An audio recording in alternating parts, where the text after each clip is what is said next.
মাটিতে উপর হয়ে শুয়ে আছে শত শত নারী, আর পিঠের উপর দিয়ে হাঁটছেন একদল পুরোহিত। তাতেই খুশি হবেন দেবী অঙ্গারমতি।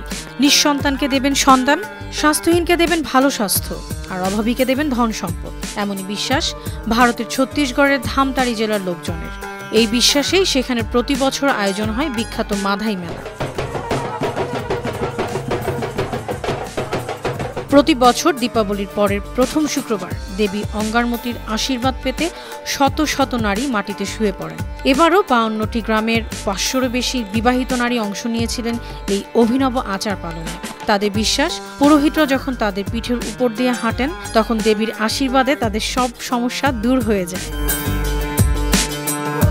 পুরোহিতরা বড় বড় পতাকা হাতে নিয়ে পিঠের উপর দিয়ে হেঁটে মন্দিরে প্রবেশ করেন। ভক্তদের দাবি, পুরোহিতরা তখন দেবীর আত্মায় অধিকার পান। তাই এই আচার ব্যথাহীন এবং আশীর্বাদে ভরা। এক নারী বলেন, ৩ বছর ধরে তার সন্তান হয়নি, তাই এবার এই আচারে অংশ নিয়েছেন। আরেকজন বললেন, এখানে এলে শুধু সন্তান নয়, ভালো স্বাস্থ্য আর আর্থিক সমৃদ্ধিও পাওয়া যায়। এই আচার কিন্তু হালকা বিষয় নয়, ৫০০ বছরেরও পুরনো। প্রতি বছর এই দিনে পুরো ধামতারি যেন মেলায় পরিণত হয়। হাজার হাজার মানুষের ঢল, গান বাজনা আর ধর্মীয় উৎসাহ সব মিলিয়ে এক ভিন্ন রকম আয়োজন। News desk, Banu TV.